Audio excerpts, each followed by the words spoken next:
the living entity is the slayer, that the entity is slain, does not understand.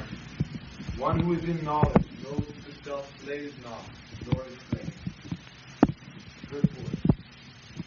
When an embodied being is hurt by fatal weapons, it is to be known that the living entity within the body is not killed.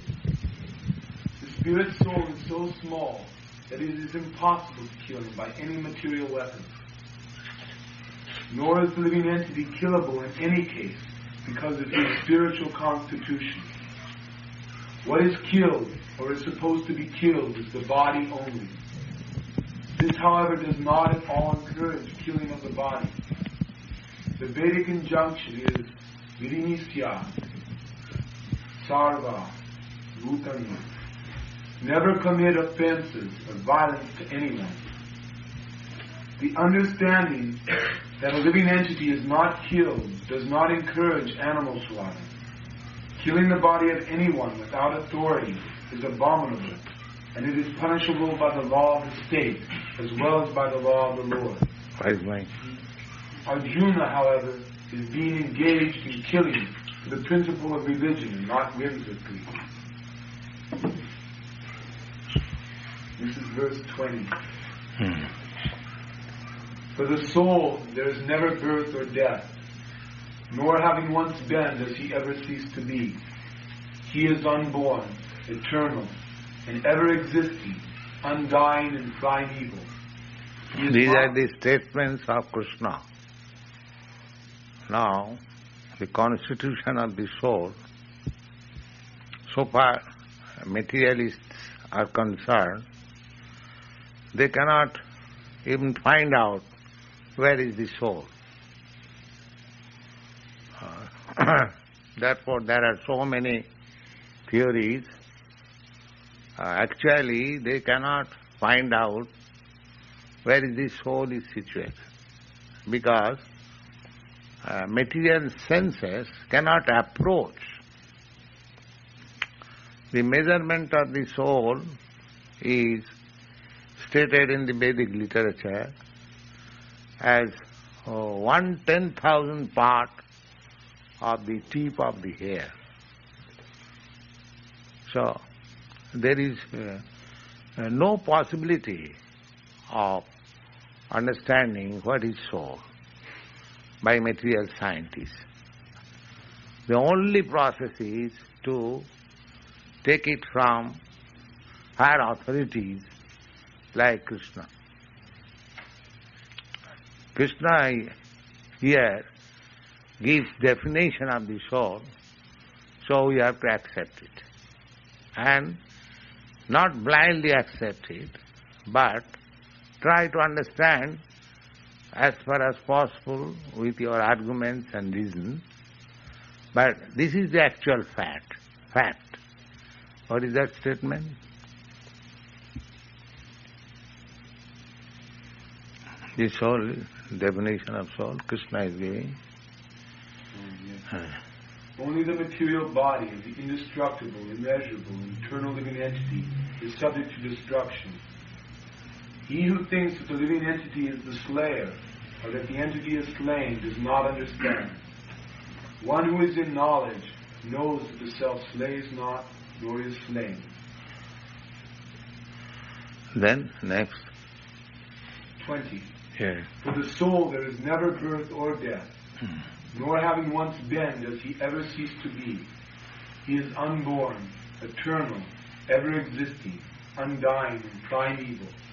He is not slain when the body is slain. Yes. Because eternal, therefore, how it can be slain? So, soul is never slain, the body is slain. Then? 21. Yes. O Partha, how can a person who knows that the soul is indestructible, unborn, eternal, and immutable kill anyone, or cause anyone to kill? Report. Everything has its utility, and a man who is situated in complete knowledge knows how and where to apply a thing for its proper utility. Similarly, violence also has its use, and how to apply violence rests with the person in knowledge. Although the justice of the peace awards capital punishment to a person condemned for murder, the justice of the peace cannot be blamed, because he orders violence to another according to the codes of justice. In the Manhu Samhita, the law book for mankind, it is supported that a murderer should be condemned to death, so that in his next life he will not have to suffer for the great sin he has committed. Therefore, the king's punishment of hanging a murderer is actually beneficial. Similarly, when Krishna orders fighting, it must be concluded that violence is for the supreme justice, and as such, Arjuna should follow the instruction, knowing well that such violence committed in the act of fighting for justice is not at all violence, because at any rate, the man, or rather the soul, cannot be killed. For the administration of justice, so-called violence is permitted. A surgical operation is not meant to kill the patient, but is for his cure. Therefore, the fighting to be executed by Arjuna under the instruction of Krishna is with full knowledge, and so there is no possibility of sinful reaction. This is the distinction between violence and non-violence. People are very much advocate of non-violence, but they are committing, according to their estimation, they are committing every moment violence. But from higher standard, there is practically no violence.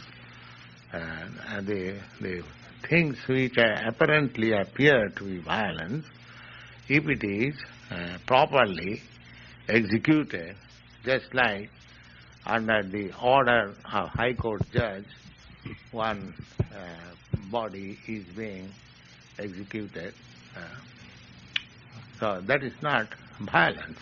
A justice of higher order is not meant for committing violence. It is justice.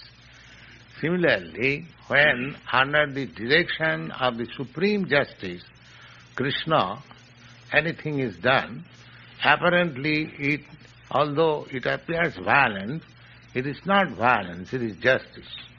This is the one. Go on. 22.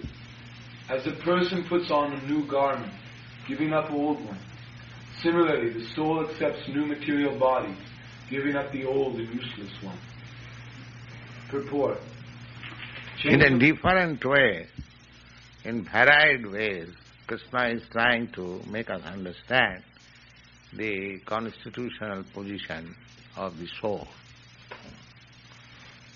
Yes. Change of body by the atomic individual soul is an accepted fact. Even some of the modern scientists who do not believe in the existence of the soul, but at the same time cannot explain the source of energy from the heart. They have to accept continuous changes of body which appear from childhood to boyhood, and from boyhood to youth, and again from youth to old age. From old age, the change is transferred to another body. This has already been explained in the previous verse. Transference of the atomic individual soul to another body is also made possible by the grace of the Super Soul. The Super Soul fulfills the desire of the soul as one friend fulfills the desire of another. The Vedas, such as the Mandaka Upanishad, as well as the Svetsavatara Upanishad, confirm this concept of two kinds of souls by comparing them to two friendly birds sitting on the same tree. One of the birds, the individual atomic soul, is eating the fruit of the tree, and the other bird is simply watching his friend. Of these two birds, although they are the same in quality, one is captivated by the fruits of the material tree, while the other is simply witnessing his activities. Krishna is the witnessing bird, and Arjuna is the eating bird. Although they are friends, One is still the master, and the other is the servant. That is the eternal relationship. These are confirmed in Vedic literature, just like Sita Upanishad, Mandukya Upanishad. The system is, whatever is mentioned in the Vedas, that is authoritatively accepted. That is the Vedic understanding. If there is some evidence in the Vedas, just like in law court, if there is some section in the law book, then the lawyers, the judge accept it. Yes, it is like this. Similarly, knowledge, Vedas means knowledge. So, perfect knowledge is there. Therefore, if the evidence is there in the statement of Vedas, that is the proof. Sabda Praman. There are three kinds of evidences. Pratyakha, direct sense perception, and Sabda Praman, evidence from the Vedic statement, and Anuman, Aitijya, historical or hypothesis. So, out of all evidences, the evidence which is called derived from Vedic statement, that is accepted as most authoritative.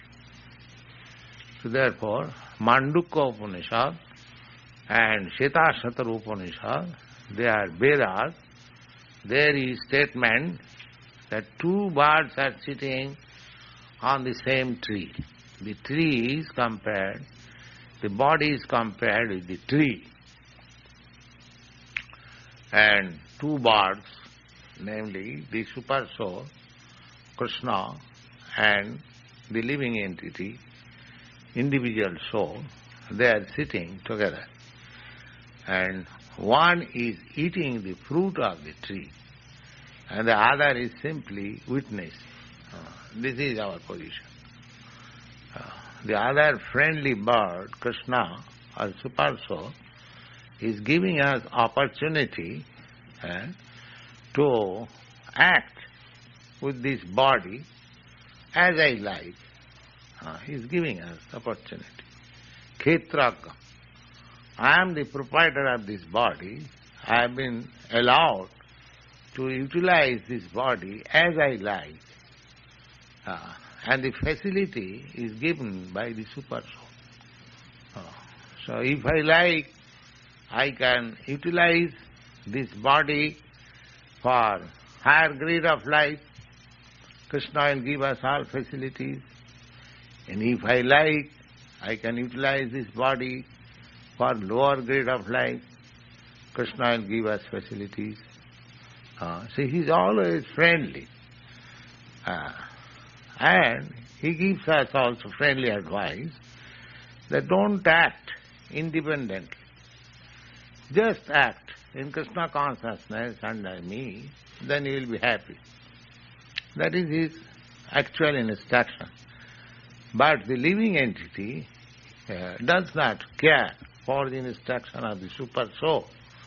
He wants to act independently, and he has to suffer the consequence.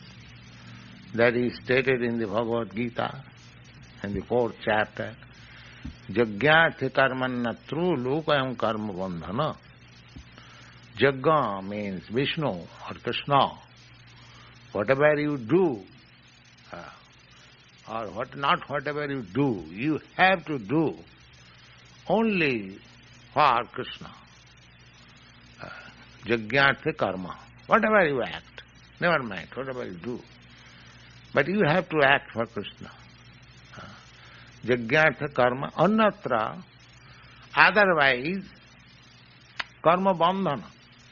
You will be bound up by the reaction. The same example,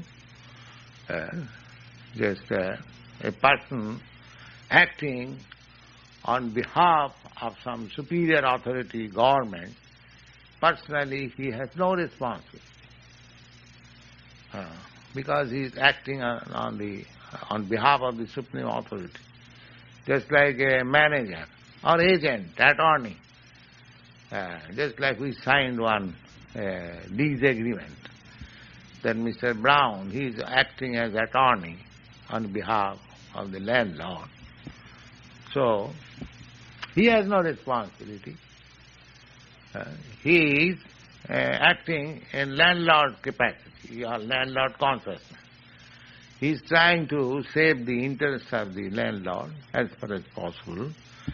But if there is any mistake, the landlord will suffer or gain. He has nothing to do. Similarly, if we work in Krishna consciousness, if there is something wrong, because we can act two ways, wrongly or rightly, that's all. If we do rightly, it is all right. Even if we don't do it rightly, wrongly, still it is right. Because the cause is the supreme. Yajñātha karmannatru lūpayam karma bandha.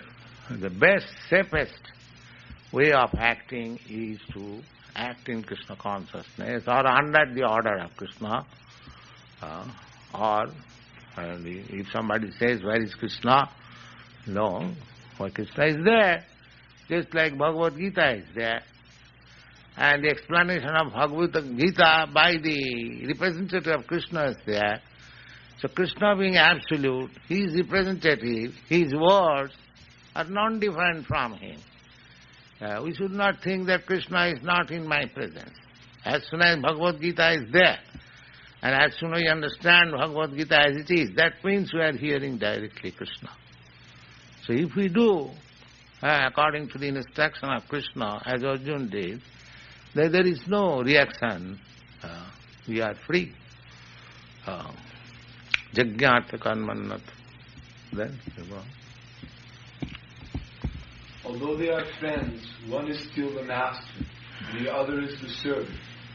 Forgetfulness of this... Yes, this friend is giving us facility. Krishna is always our friend. Natural friend. That is stated in the Bhagavad-gītā. Sridam sarvabhutanam. Sridam means Surhit. There are different kinds of friends. But here, in Sanskrit, for different kinds of friends, there are different names. Just like one friend is called Bandhu, one is called Mitra, one friend is called Sweet. There are differences. Therefore, there are different words. Just like in English language, there is only one friend, a word, one word friend. But in Sanskrit, because it is perfect language, friend, what kind of friend? So, Krishna says that I am Suhridam Sarvabhutana.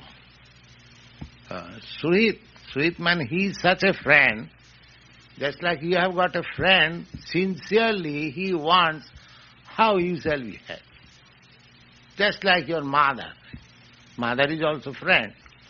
Or wife, devoted wife. She is also friend.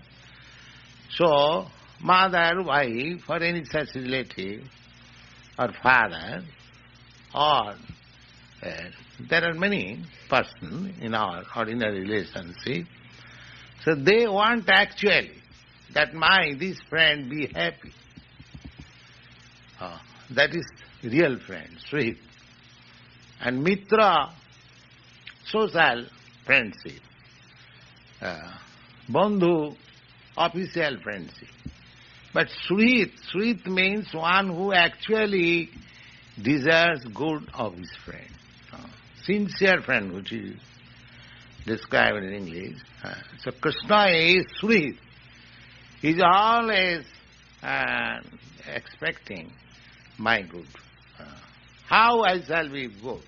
And therefore he is canvassing me.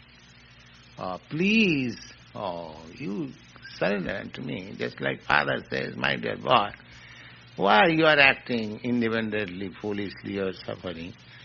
Just stand under me, I shall give you protection. Similarly, Krishna is friend like that. He is always asking. He is going with me in any type of body. Even if I get the body of a dog, Krishna is always there with me. That is stated in Bhagavad-gītā. Ishara sarvabhutanam riddhesa arjuna tishtati.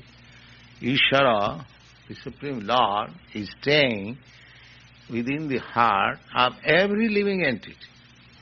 So every living entity means he is staying even with the cats, dogs, hogs, or any lower type of animal.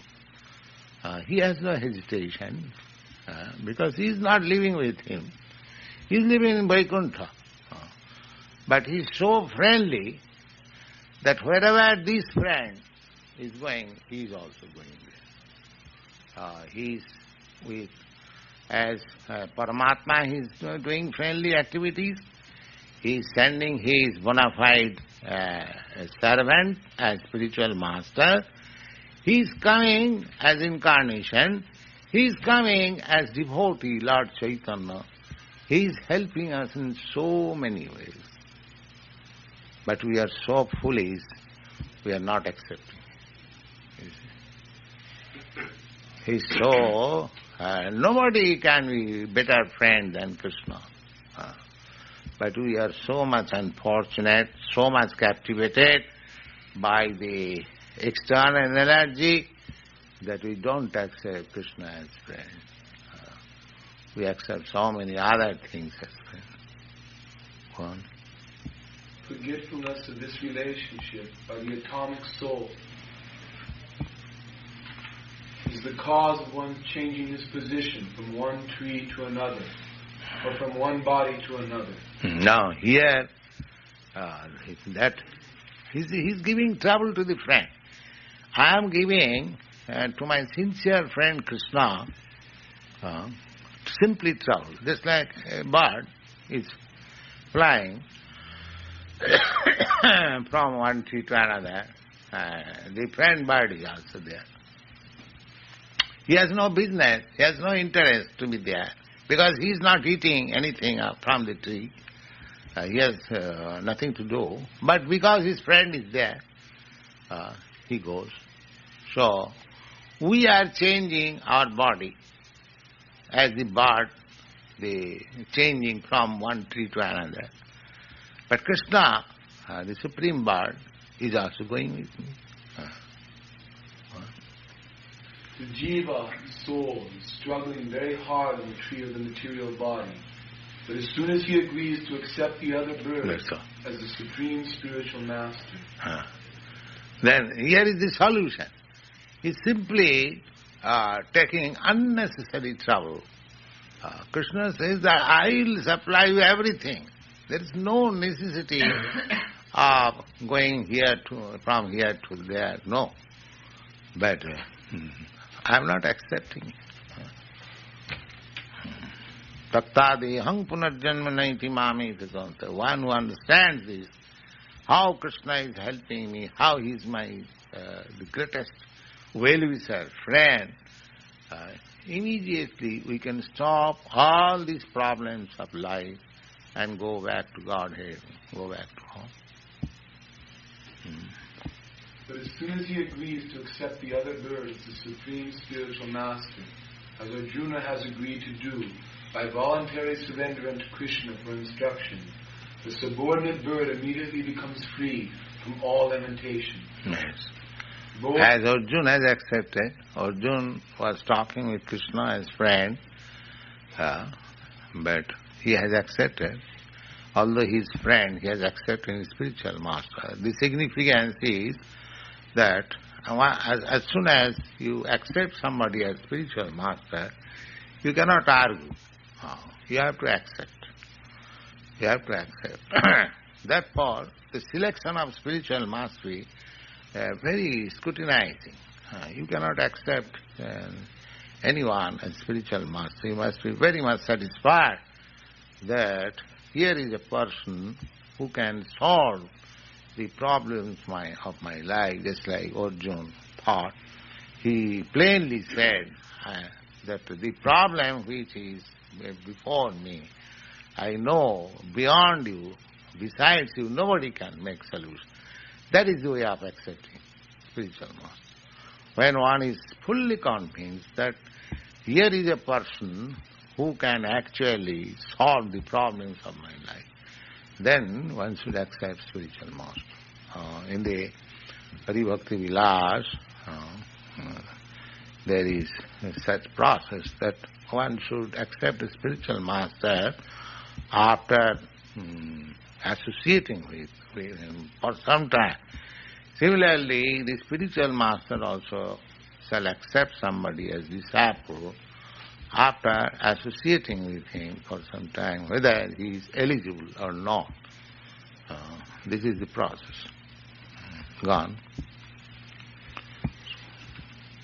23. The soul can never be cut into pieces by any weapon, nor can he be burned by fire, nor moistened by water, nor withered by the wind. This is the distinction of the soul being spirit. You take anything of this material world, they can be burnt.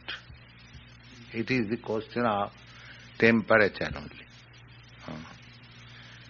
Even iron is being burnt, any metal, any hard thing, stone is being burnt, everything is being burnt. But here it is said that soul cannot be burnt.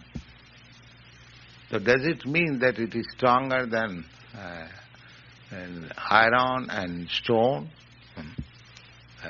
But it is very fragmental, minute, atomic portion.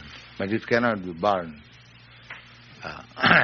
So all these symptoms cannot be burned, cannot be cut into pieces. So here the Mayavadi theory will fail. If the soul cannot be cut into pieces, then how the soul has become enwrapped with Maya? They give the example, Ghatakas, Patakas. Of course, they say that it is covered, it is not cut into pieces, but the soul is separated, I mean to say, separate identity constitutionally. That will be confirmed in the 15th chapter. Maming Bangsa Jivo. Sanatana. Sanatana means eternally. Eternally, the example, just like fire and fire sparks. The fire sparks are part and parcel of the fire.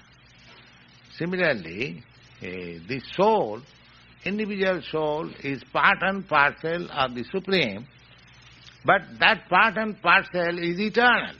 Not that being covered by Maya, it has become individual. No. Individual permanently. Permanently individual. As God is permanently individual, so every one of us, living entity, we are permanent. It is not that by Maya we have been separated, cut into pieces, fragments. It is clearly stated, it cannot be cut. If this cannot be cut, then how I have become fragment? That I am not cut fragment, I am eternal fragment. That is confirmed in the 15th chapter, Sanatana, eternal. Try to understand. There are, just like you take a paper, you cut into pieces, that is cut. But here it is said that the spirit cannot be cut. Then how we have become fragments, pieces, different individuals? That means we are eternally so. We are eternally individual. It is not that by the influence of Maya you have been cut into pieces. No. Here it is said, it cannot be cut. Another, it cannot be burned. If you study one verse of Bhagavad-gītā, you understand so many things. Now it cannot be burnt. Now if it cannot be burnt, then in fire also there is soul. They materialists say that in the sun glow it is impossible to have living entities there. No, because it cannot be burned. So impossible, possible. So this Vedic knowledge that sun planet is a planet just like other planet, and it is fiery, and the residents are also fiery body, so why one should be astonished that there is living entity? Why they should deny that there is no living entity? They are denying that in the moon planet also there is no living entity. Why? Why? Living entity can be everywhere. Sarvaga, this very word has been used in Bhagavad-gītā. Sarvaga, you will find it. Sarvaga means he can go everywhere. He can go live in the fire also. And actually we see that in the air there is living entity, in the water there is living entity, in the land there is living entity. So why not in the fire? Fire is one of the elements like air, water, land. So if in other elements there is possibility of living beings, why not in one? What is the reason? What is the argument? And Vedic literature gives us information that in the fire there is germ also. Just like in water there is germ, in the earth there is germ, in the air there is germ, living entities. Similarly in the fire there is also. And here it is said, it cannot be burned. Even it is in the fire, there is no possibility of being burned. So why not in the fire? It requires a different type of body only, that's all. Just like the fish, it has got a different type of body. It is living very comfortably in the water. You have got a different type of body. You are living in the land very comfortably. You cannot live in the water. The fish cannot live in the land. Similarly, in the fiery planet, just like sun, there must be living entity. There must be. You cannot say by any reason that there is no living entity. How you can say? If it is a fact that living entity cannot be burnt. Is it not? Just try to understand. Yes. 24. Yeah. This individual soul is unbreakable, insoluble. Unbreakable, again. The Mayavadi theory that it has broken parts by Maya. No, unbreakable. That means eternally we are individual, separated. Just like we are sitting, all individuals.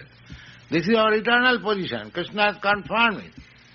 That Arjuna, yourself, myself, and all these people who are assembled here, they're all individuals. They existed in the past and they will continue to exist in the future. So this is a confirmed truth that every living entity is individual. And Krishna is also individual. And that is also stated in the Vedas. Nitya nityanam chetana chetanana. He is the chief of all these individual living entities. That is the difference. He is the chief. Just like you have accepted me, the chief of your group. But that does not mean in all other respects we are all one. You have got the same feeling, I have got the same feeling. You have selected me, or I have got some extraordinary qualification, I am controlling you. Similarly, Krishna has got the extraordinary quality by which he can control the whole situation. Otherwise, he is as individual as we are. That's all. The supreme controller, we use this word. That's all. Krishna is just like we are sitting face to face. Krishna is like that. You can have that opportunity, just like Arjuna had the opportunity. Similarly, you will have the opportunity. You have to take the opportunity. You will see Krishna face to face, talk with him face to face, play with him face to face. It is so nice, Krishna consciousness. Yes. Go on. He is everlasting, all-pervading, unchangeable, immovable, and eternally the same. Everlasting. This is the everlasting. Then why I am not everlasting now? So this is my disease condition. People should take it like this. Here it is stated that the living entity is everlasting, but my present position is not everlasting. I am temporary. So why shall I be in this temporary, such abominable condition? I am everlasting. So they are so rascal fools that do not search out how he can be everlasting. They are trying to ant his body, that's all. Everlasting body, by ointment. You see? That is not possible. That is their foolishness. They are trying to make this body, by so-called science, everlasting. That will never be possible. Your everlasting position is that you are spirit soul. You have to transfer yourself in that heavenly condition. Not this disease, this is disease. My birth and death is disease. You have to cure this disease. That is your problem, real problem. But they are not serious about curing, solving this real problem, birth and death. They are thinking, so long I live, let me enjoy senses as far possible and let me enjoy. That's all. That's the philosophy. Child's philosophy. Just like child does not look forward, his future is very playful. He sees that this playing will make me happy. Similarly, these rascals, they are simply enjoying senses, forgetting their future life. So this is a rascal civilization. This is not a good civilization. It is a childish civilization. However, they may be proud of their advancement of knowledge. It is childish civilization because they have no future.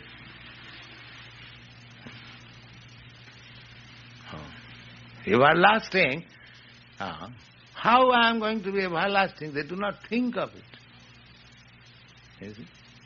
This one word can give so many volumes of thought to the real philosopher, to the real thinker.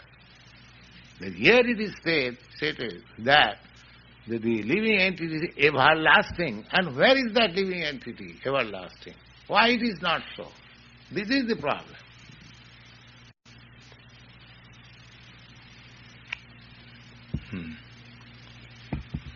It is said that the soul is invisible, inconceivable. Yes, invisible, that is a fact. I am soul, you are soul, but I cannot see with these eyes. I am seeing your body, just like I am seeing my son or husband or brother. And as soon as my son or husband or son, anyone dies, oh, my son is gone. Oh, where is your son gone? He is lying here. Why do you say gone? No, he is gone, he is gone. Then what is that son? Have you ever seen him? That is the problem. He has never seen his son or husband. He has seen this body as husband or son or father. That is invisible. You cannot see even a small particle of soul which is spiritual. You want to see God immediately without preparing your eyes. You see, they want to see God. They cannot see even the small particle of God, the soul, and they want to see immediately God. Yes, one can see God, but not immediately. You have to prepare your eyes. You'll see God, you'll see soul, everything. Everything will be visible. At the present moment it is invisible. Because we have got material eyes. With material eyes we cannot see anything spiritual. It is blocked. Knowing this, you should not grieve for the body. Yes, because we cannot see, just like the same example, a man is dead, his relative is crying, he says he's gone, he's still seeing, the body is there. That means he has never studied who is his relative. Then at least he must know after death that this body is not my relative, something else beyond this body.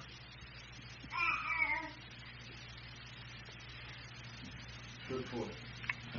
As described above, the magnitude of the soul is such that for our material calculation he cannot be detected even by the most powerful microscope. Therefore he is invisible. As far as his existence is concerned, nobody can establish his experimental stability beyond the proof of Shruti, of Vedic wisdom. Yes. Now here Krishna says that don't care for this body, there is soul. That is Shruti. Shruti means you hear from Krishna, then you understand. Otherwise there is no possibility to understand. They take an example, as I have several times said, that who is your father, that you can understand simply by hearing from your mother. That's all. The mother says, he is your father. What is the evidence? Hearing from the mother. That's all.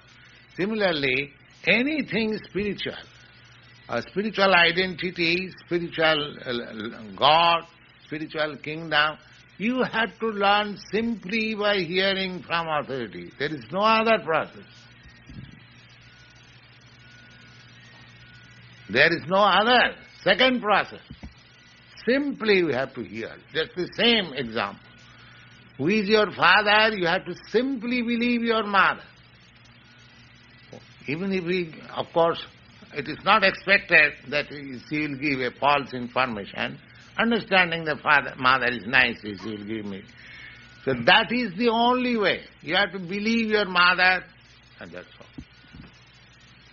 Similarly, if you want to understand anything spiritual, you have to take information by hearing from such authorities as Krishna or his representative. And there is no other alternative. Other alternative, it will ever remain invisible and not understandable and so many things. Negative. Yes. We have to accept this truth because there is no other source for understanding the existence of the soul. Although it is a fact by perception, there are many things we have to accept solely on grounds of superior authority. Yes. No one can deny the existence of his father based on the authority of his mother. There is no other source for understanding. Now, everyone knows that when I am born, there must have been somebody my father. This is the conclusion. And now who is my father? That is evidence to be taken from mother. Similarly, nobody can deny the existence of God, because everything has got a father, generator. So therefore, this whole creation, there must be a generator. Now, how we can see the father? Through the mother, Vedas. That's all. As we understand our father through the mother, similarly, through the mother of Vedic knowledge, you can understand what is God.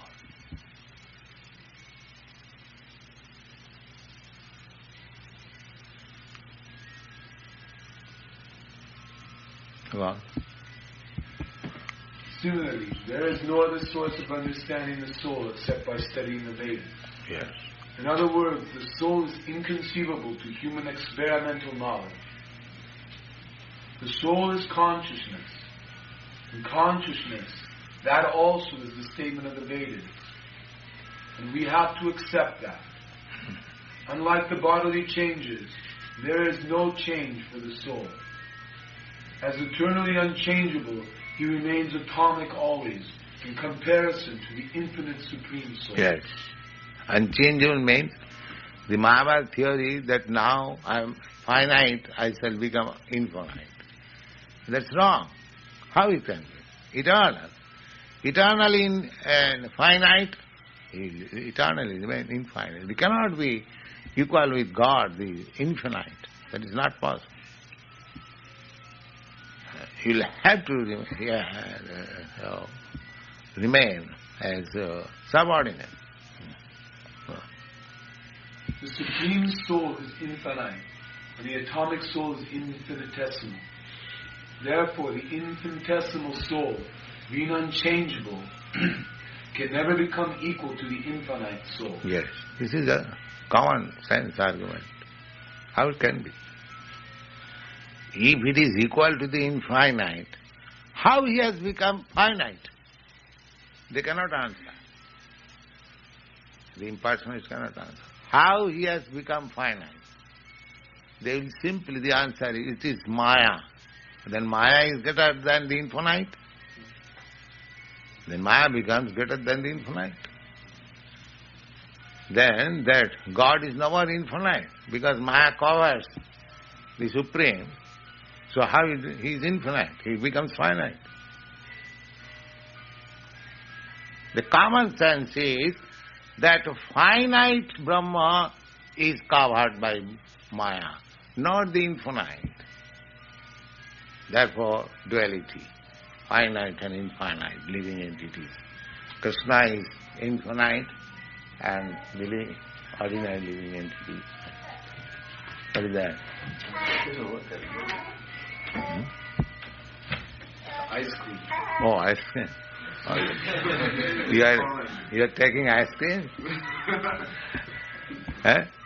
No, they go up and down the street. Are they canvassing?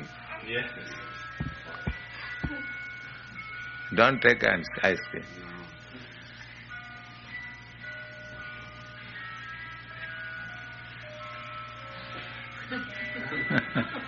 This is Maya. Come on, enjoy me. Come on, enjoy.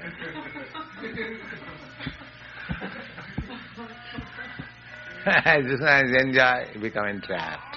That's all. That's like fishing tackle. They throw the tackle and invite the fish. Come on, enjoy me. Come on, enjoy. As soon as you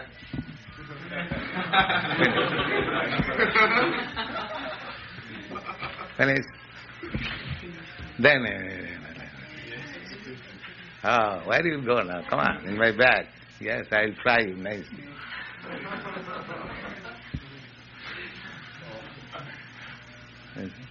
So these are all explained in the Srimad Bhagavatam. The fish is losing his life by eating, by tongue. He cannot check the dictation of the tongue, therefore he is losing his life. You see? Similarly, the animals, deer in the jungle, the hunter, they play very nice flute, and all of them assemble to hear how it is nice, and then he keeps him in the trap, loses his life. That means hearing. Tasting, hearing. And the elephant is caught by sexual. Do you know how elephant is captured? Yes. A sea elephant is trained, goes to the male elephant and it follows, and the male elephant is dropped into what's called big pot, pit, yes. And then he remains there for some time, then he's tackled and he's taken out. In this way, there are different examples of senses.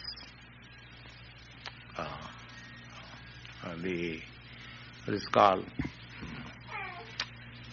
that black, what is called Brahma, English?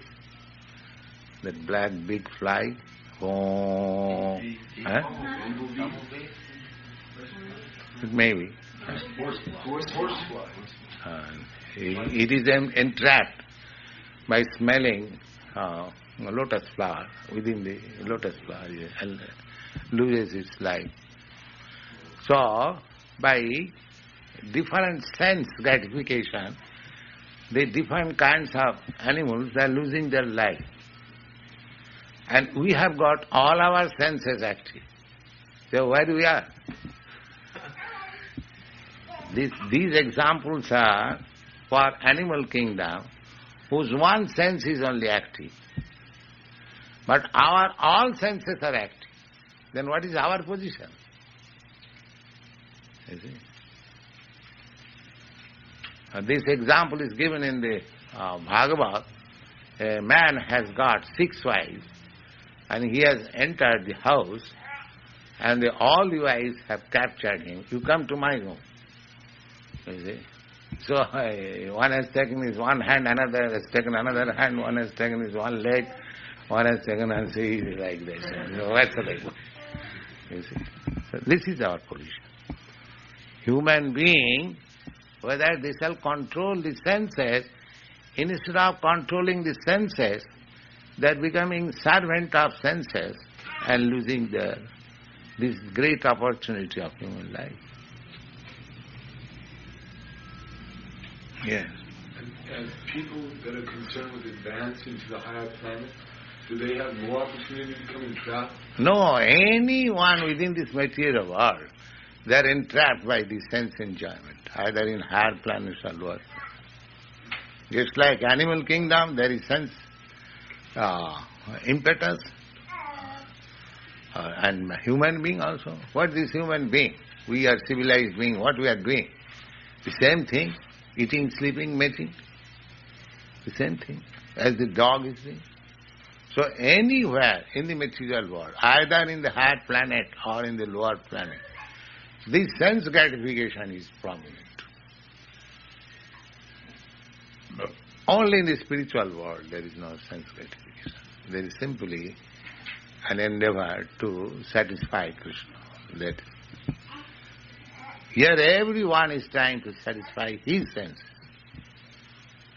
That is the law of material world. That is material life. So long you try to satisfy your senses, that is your material life. And as soon as you turn yourself to satisfy the sense of Krishna, that is your spiritual life. It's a very simple thing. Instead of satisfying Rishikena, Rishikesha Sevanam, that is bhakti. You have got senses. You have to satisfy. Senses, with senses you have to satisfy. Either you satisfy yourself, but you do not know. The conditioned soul the soul does not know that satisfying the Krishna senses, his senses will be automatically satisfied. The same example, just like pouring water to the root or these fingers, part and parcel of my body, giving foodstuff here to the stomach, automatically the fingers will be satisfied. This secret we are missing. We are thinking we shall be happy by trying to satisfy our senses. Krishna consciousness means don't try to satisfy your senses, you try to satisfy the senses of Krishna, automatically your senses will be satisfied.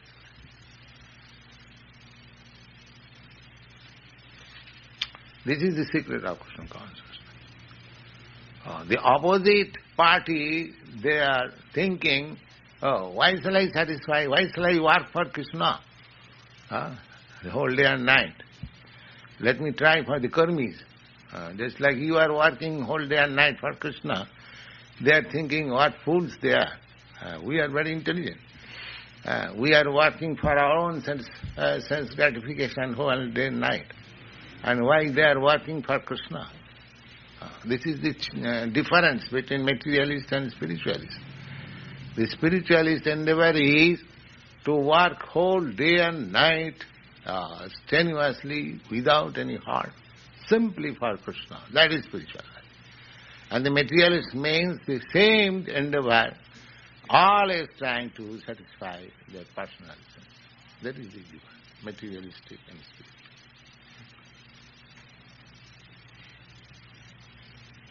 So, Krishna consciousness movement means that we have to train our senses to satisfy Krishna. That's all.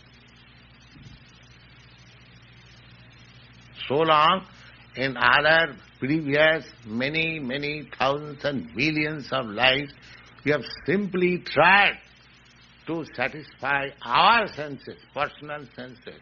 Let this life be dedicated for satisfying Krishna's senses. That is Krishna's.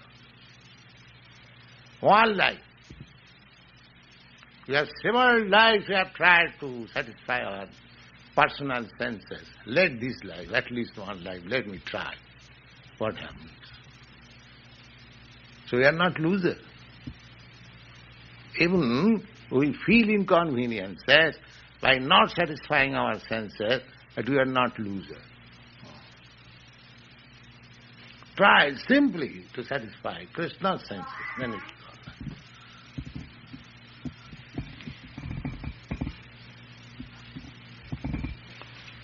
all right. So, we shall stop. What is the time? 7:00. All right. Stop. Chant Hare Krishna.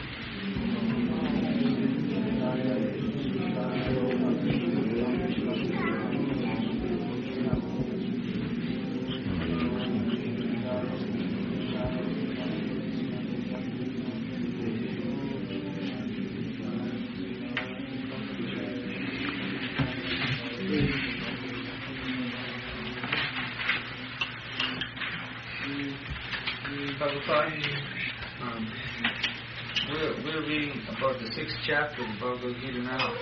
And should I wait till you come to that chapter, or should I ask you a question now pertaining to that chapter? As you like. If you...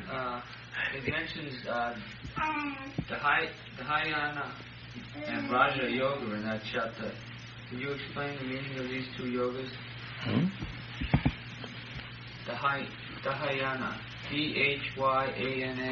Dhyana. Dhyana. Dhyana yoga. Meditation. It's meditation. And is Raja Yoga the same?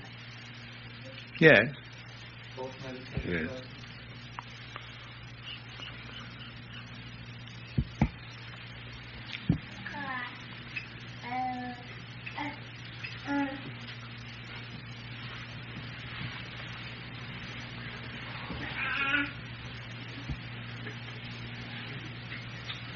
In your lecture that everybody, I think that's what you said, that everybody in the material world is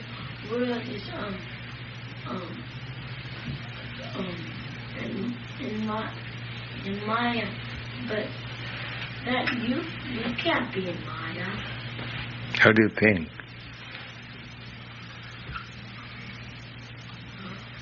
What do you think? But you're spiritual. So you can't be in Maya.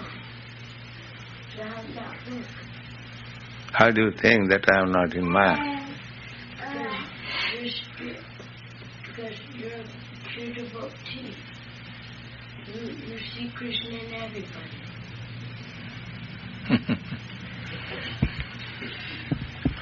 Yes. Then a pure devotee is not in Maya. Do you agree to that? So, are you going to be a pure devotee? Me? Yeah. But you are going to be, trying to be. That's all right. That's all right. That's all right. Yes.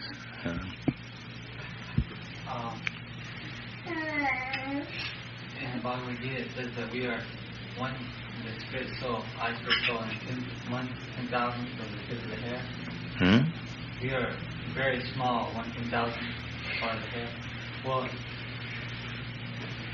since we are unchangeable, does Krishna change his size to be the same size as us so that we can associate with him when we go back to the spiritual world? Yes.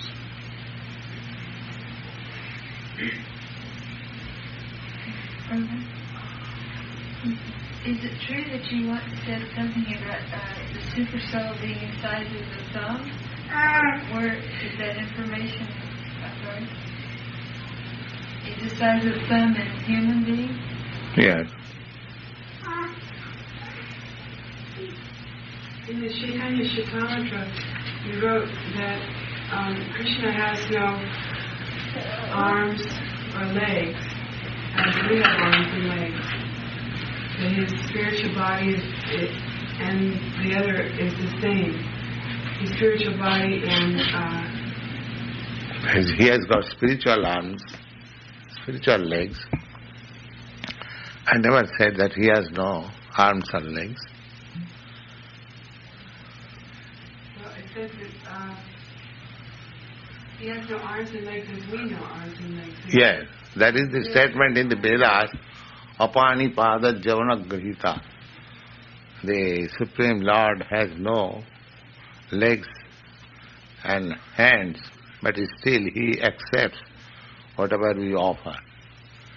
Now we are accepting, we are offering here Krishna. So it is confirmed that he accepts. Now he is, we do not know how far away he is staying in Vaikuntha Loka. There is no limit of measurement. Then how is accepting? It is said that he is accepting our offerings, that he must be accepting with his hand. So he can stretch his hand so many millions and trillions miles away. Therefore, when it is said that he has no hand, that means he has no hand like us, limited. We are accepting, we are offering here Krishna. So it is confirmed that he accepts. Now he is, we do not know how far away he is staying in Vaikuntha Loka. There is no limit of measurement. Then how is accepting? It is said that he is accepting our offerings, that he must be accepting with his hand. So he can stretch his hand so many millions and trillions miles away. Therefore, when it is said that he has no hand, that means he has no hand like us, limited. But that does not mean he has no hand. He has hand, unlimited. Unlimitedly he can stretch. That we cannot conceive. Because we have got these 3 feet, and so Krishna must have at least 4 feet, that's all. They frog philosophy. Simply imagining, Krishna may be very great, so we have got these 3 feet, Krishna, let him have 6 feet, that's all. But we cannot imagine how long his hand is. Therefore his hand cannot be compared with this material hand. He has no material hand. That is the version of Vedas. But he has a hand. That you cannot measure.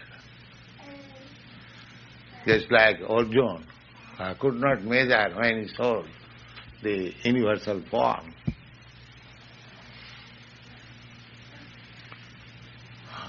The Avajananti Mangamu Ramanasati, therefore Krishna says, because I am moving amongst them as ordinary human being, they are thinking of me as one of them.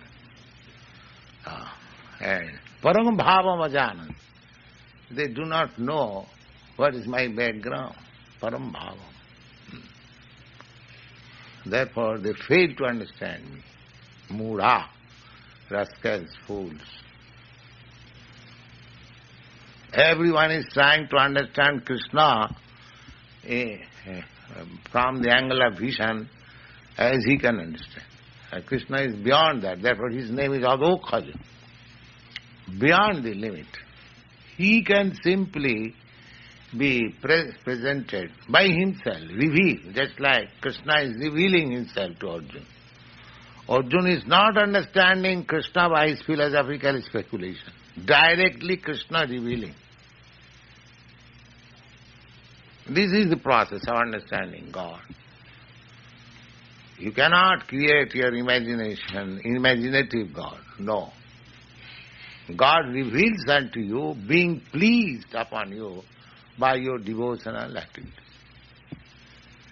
Sevanmukhi jivhado, just like Krishna says to Arjuna, Bhaktosi, Priyosi, you are my very dear friend, you are my devotee, therefore I will reveal unto you. Not to others. This is the qualification of understanding God, to become devotee. So, our movement is to make people in general devotee. Then he'll understand God. Then his life will be successful. That's all.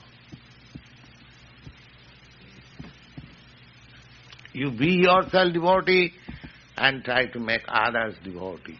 Then both your life and the person who is under your instruction, everyone is successful.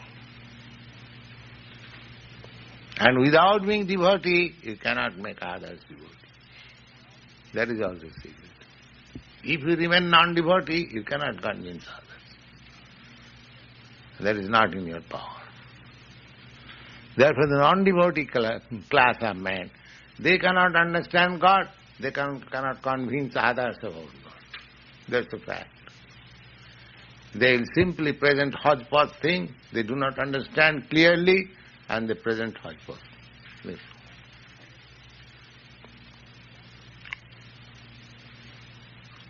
Without being bhaktyamam abhijanati javan jaschami tattva.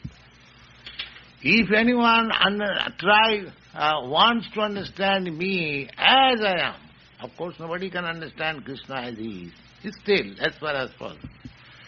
That is only through bhakti, bhaktya. It is stated in the Bhagavad-gītā. It doesn't say that through knowledge, philosophical speculation or through Hatha Yoga system. No. He says bhaktya, clearly. And in the beginning also he says, because you are my bhakta, therefore I shall reveal to you. The whole science is for the devotee, not for anyone else. Those who are not devotees, their understanding of God is blocked forever. They cannot understand. It is a fact. Therefore Chaitanya Mahaprabhu says, Mayavadi bhashya sunile hai sarvanash. If anyone tries to understand this impersonalist Mayavadi philosopher, then his progress is blocked for good. Not for good, of course, nothing can be for good, but for the present at least, his progress is blocked. Sarvanash.